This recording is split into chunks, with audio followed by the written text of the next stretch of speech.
So this lesson is going to look at a few examples of using equations to solve a word problem. Now lots of times people go, word problems, I hate word problems, but, like Calvin in the Calvin and Hobbes comic here, but really you don't need to fear word problems. The big thing about word problems is take your time in reading the question and setting up your equation. That's always going to be the difficult step. So we're going to look at word problems here where we're using a single linear equation to solve them. We're also going to look at them again after we have covered two equations, a system of two equations. And so some of the tools that we use then will also expand your ability to solve some of these word problems. So regardless whether we're looking at one variable problems or two, these steps are pretty similar. We should always start with reading the equation and figuring out what do we know and what don't we know. And write those things down. Represent them in terms of variables. If possible, make yourself a sketch. So do all that. Then try and take the given information and use it to make an equation. Lots of times a step in between there is writing yourself a sentence equation, a word equation that says, well, what do I know that's equal to each other? And then solve the equation. So that part, if you've done steps 1, 2, and 3 correctly, solving the equation is going to be fairly straightforward. It's our usual, get the variable to one side, constants to the other, multiply or divide to get the variable completely alone. Check several things when you're checking your answer. Check your steps, check that you've answered the question. Sometimes you've only answered half of it. And check that your answer is reasonable. If you get some crazy answer, you should be able to say to yourself, wait a second, that doesn't make sense. And finally, write a statement. So our first example here, we've got the length of a rectangle is 15 meters longer than the width. The perimeter of the rectangle is 74 meters. Well, anytime we have something where it's like, okay, here's a simple shape, might be a good idea to say, well, let's draw that shape. Let's put that shape right in there. Okay, so I've got myself a rectangle. And I'm going to call one side the length. And I'm going to call the other side the width. Typically people use the longer side to call it the length, but it really doesn't matter. And in this particular case, we've got that the length is 15 meters longer than the width, so that makes sense. So if I'm going to call my width W, I could call my length L, but then I've got two variables. So that's a bit of a problem. So instead of calling them L and W, I am going to say that L is equal to this piece of information I got. I know that it is 15 meters longer than the width. So we're going to go width plus 15. So now I have the length in terms of W and I have the width in terms of W. So we've got one variable for both dimensions. Then I can look at the other piece of information I have. The perimeter is 74 meters. Well, what does perimeter mean? Perimeter is the distance around. Well, if we're talking about a rectangle, that's going to be 2 lengths plus 2 widths. So notice I'm not actually using those variables I came up with. I'm just writing it into, okay, what do I know about perimeter? And then I'm going to take that and say, okay, whoops, let's say okay and put it on our screen. I'm going to say, okay, now let's put what I know in for perimeter. Well, I know perimeter is 74 meters. And I know 2 lengths is 2 times W plus 15.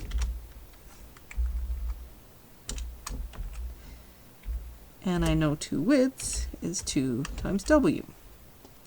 Now I have a single equation which I know how to solve. Because I can first get rid of my brackets. So 2W plus 2 times 15 plus my remaining 2W. I am temporarily losing my units. Make sure you have them at the end. I'm not so picky about them being in every single step. So now we can get our like terms together. So 74 equals 4w plus 30. And then I can bring the 30 over. 74 minus 30 equals 4w.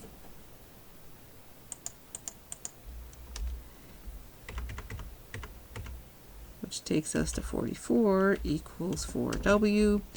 So to get w alone, I need to divide both sides by 4. 11 equals w. So that answers our width. We always need to remember, check that we've answered all parts of the question. So 1, we haven't put units on there. So we're going to need to say that's 11 what? Well, everything's in meters, so it's going to be 11 meters. Have we answered the whole question, though? No, it says find the dimensions. We've only found the width. So we still need to figure out what length is, but since we know length is w plus 15, we can then add that in for our next step. Length equals w plus 15. So that's going to be 11 plus 15, which is 26. So I can write a statement now that I've got both parts of my equation solved. The dimensions are 11 meters by 26 meters. But I can also check the other piece of information we have there. So the length of the rectangle is 15 meters longer than the width. Yep, check. The perimeter is 74. Well, that would be 11 plus 26 plus 11 plus 26. So I check. Yep, that does add up to 74.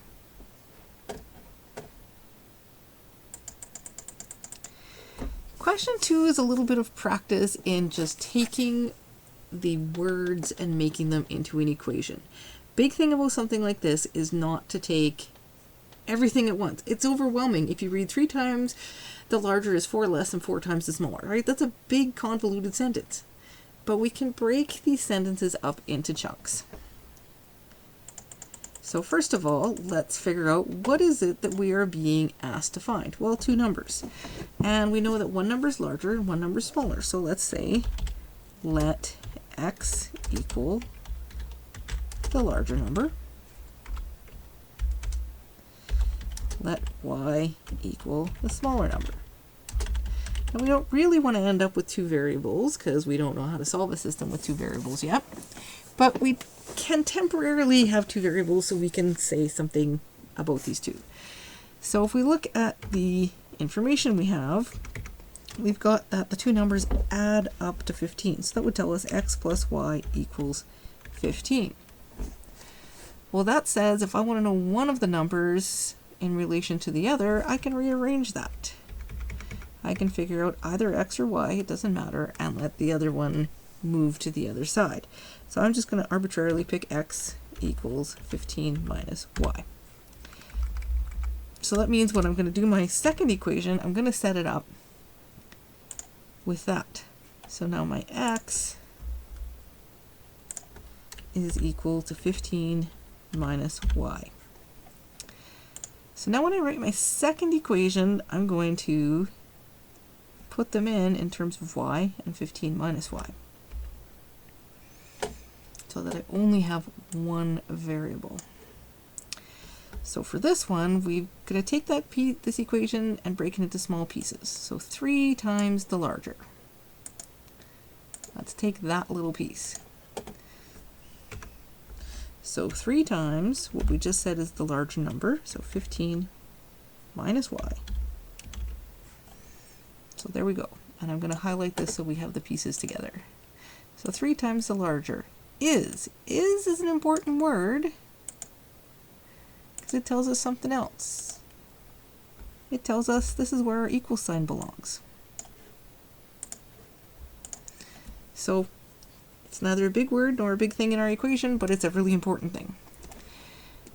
Then we move on to the next part. 4 less than. What does that tell us we need to do? Well, we need to do some subtraction. So we're going to subtract 4, but we're subtracted from anything, so we're going to leave ourselves a little bit of a gap here. So there's our 4 less than. Well, what's it 4 less than? 4 times the smaller. running out of reasonable things to highlight in. So 4 times the smaller number is 4y.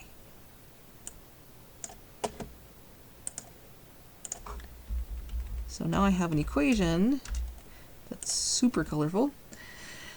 3 times the larger, right, so this is my part in yellow, is my part in green. 4 less than, there's my blue part, 4 times the smaller. So now I have one equation in one variable. I can solve for that variable. First step, get rid of our brackets. So 3 times 15 and 3 times negative y. Then we need to get our y's together and our constants together. They're on opposite sides of the equation, so we're going to have to move some things over. So 45 plus 4 on that side, and 4y plus 3y when we move it over. Remember to change the sign.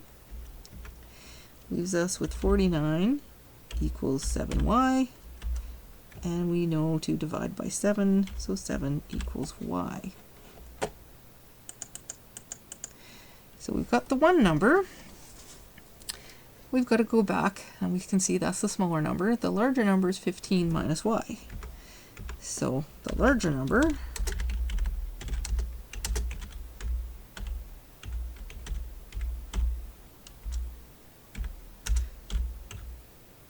jumping ahead to my answer.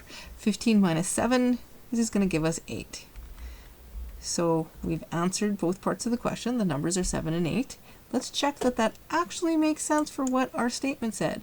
So the two numbers add up to 15, 7 and 8 add up to 15. That's the easy sentence. Let's look at the harder sentence. So 3 times the larger, so that's 3 times 8. Actually, I'm going to take this whole sentence and we're going to put it off to the side. We're going to re-look at that sentence. So 3 times the larger, we're going to put in what that is. So 3 times 8 is 24, is 4 less than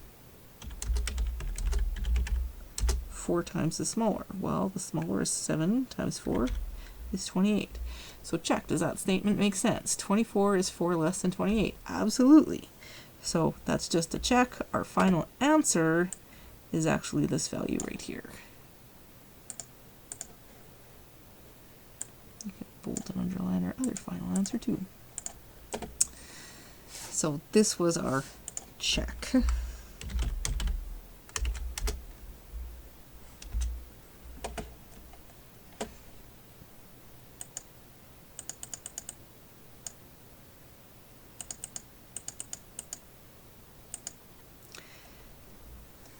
Now our third and fourth questions here are actually similar types in that we have something that has a value. And this is a fairly common kind of question, and we often end up with these questions with totals. It might be total value, total hours, total number, but these totals are going to be important in our equations. So in this particular case, what are we looking for? The cost of each type of coffee. So we're going to say that cost of A equal A, let cost of B equal B, just for the time being. But then we're going to look at our other statements. So the price of grind B is $3 more than grind A. So that tells us B is equal to A plus 3. So now we have them both in terms of A. A couple things to be careful about here. Don't just say B and A. Say what they are. So in this case, it's cost that we're looking for. So we've got them in terms of one thing, and then we've got this hint. Total cost of A plus total cost of B equals the total cost of the mixture. So we're going to use this. In fact, we're going to take this. And this is that sort of word sentence I was mentioning earlier. We take our word sentence and then we're going to make that into an actual equation. So total cost of A. Well, if 1 kilogram of A costs A, what does 6 kilograms of it? If you're struggling on that, think about this. If 1 kilogram costs $10, what does 6 kilograms cost? That would be $60. You just take your cost per kilogram and multiply by the number of kilograms. So that works even when we have an A. So 6 times the cost per kilogram is going to give us 6A. Likewise for B, we've got 4 kilograms of B, and we know the cost of B. So 4 kilograms times A plus 3. And the total cost of the mixture, well, we're told it's being sold for $9 a kilogram. But that's not the total cost of the mixture. That's the cost of 1 kilogram. How many kilograms do we actually have? Well, it was made from 6 kilograms of A and 4 kilograms of B, so there's a total of 10 kilograms. So that total cost is actually $90. Our kilograms are going to cancel out. So we get 6A, we're going to drop our brackets here, plus 4A. You see my plus sign became an equal sign, sorry about that, that's a little confusing. So plus 12 equals $90. So now if I want to know what A is, I can add those two things together. So 6 plus 4 gives us 10A. I can also bring my 12 to the other side. So I get 10A equals 78. Okay, still don't have A alone. I divide both sides by 10. So this time we're ending up with a decimal number.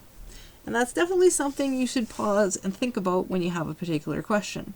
Because some questions a decimal number would make sense, and some questions it wouldn't. So can be a sign that you've done something wrong. Well, let's see, in this case, did I do anything wrong? Well, A is supposed to represent the cost of A. So if this is dollars, right, that actually makes sense. That's saying it costs us $7.80 per kilogram to buy grind A. And type B sells for $10.80 because it's $3 more than that one. So they're both selling for a value that's in dollars and cents, which makes sense. Now, does it make sense that we ended up with these values? Well, if we look, the mixture was $9 a kilogram. So it does make sense that one costs more than 9 and one costs less than 9. It also makes sense that the cost is closer, the $9 is closer to grind A because there was more of grind A, right? There's 6 kilograms of it. It's a little further away from grind B, $1.20 versus $1.80 away from grind B, because we have less of grind B.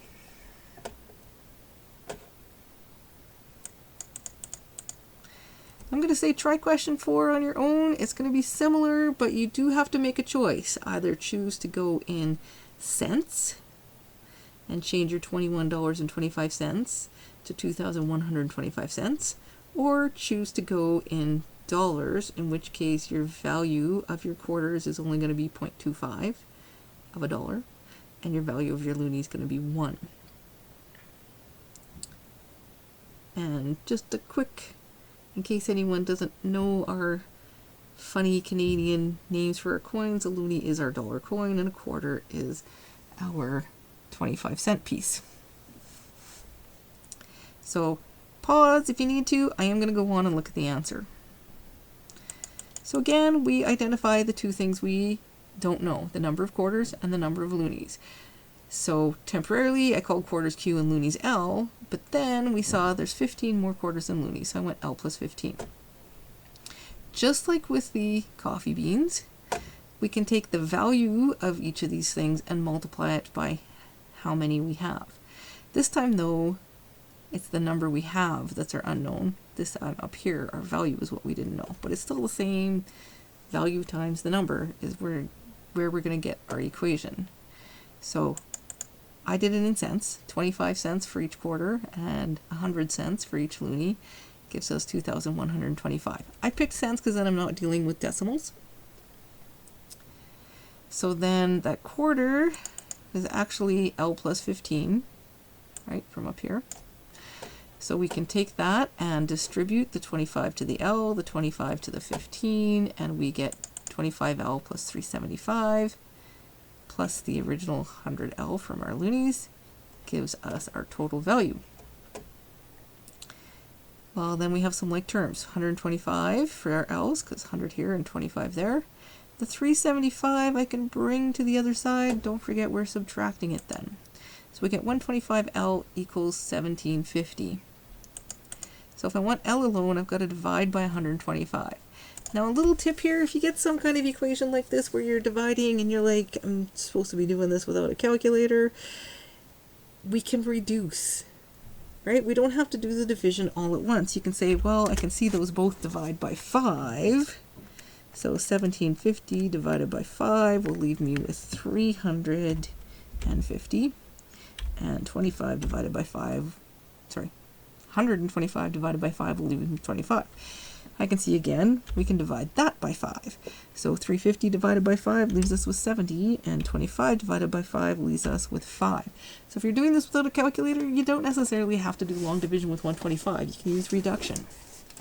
Now I can see 70 divided by 5. Well, that I can just actually do the division and get L equals 14.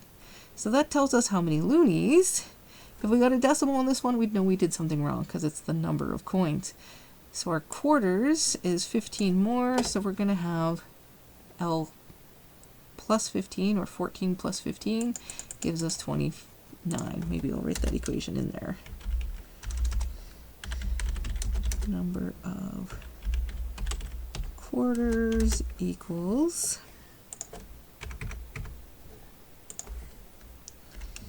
L plus 15 equals 14 plus 15 equals 29.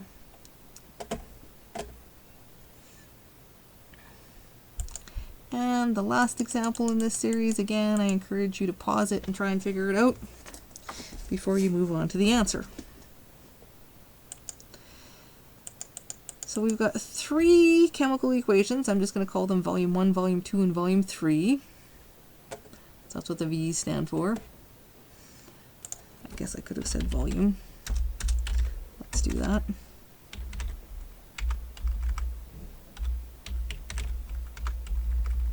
To make it super clear. And we're told the first produces twice that of the second. So if we call the second x, the first is going to be 2x. We could have gone with x for the first one and then a half x for the second one, but then we're dealing with fractions. So I chose to go this direction. And the third produces twice that of the first. Well, 2 times the first is going to be 2 times 2x, which is going to give us 4x. So if we are given a total, right, that means add them up. So volume 1 plus volume 2 plus volume 3 equals 560. That's going to give us x plus 2x plus 4x equals 560. So combine our like terms, we get 7x. Get our x alone, we've got to divide by 7. X is 80. Well, if I know x, I can also figure out volume 1.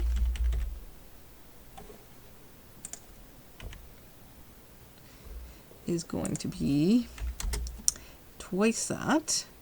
So 2x equals 160. And I can figure out volume 3 is going to be 4x, so that's going to be 320. Don't forget to put units on this. So if we look up their original equation, that's centimeters cubed. So the first reaction produces 160 centimeters cubed. The second reaction produces 80 centimeters cubed. And the third produces 320 centimeters cubed. Now, I did give you a bunch of extra questions on the next page to try. Please do try them. And they do have answers at the bottom. In our live session, we'll go over a few just for some more practice. See you then.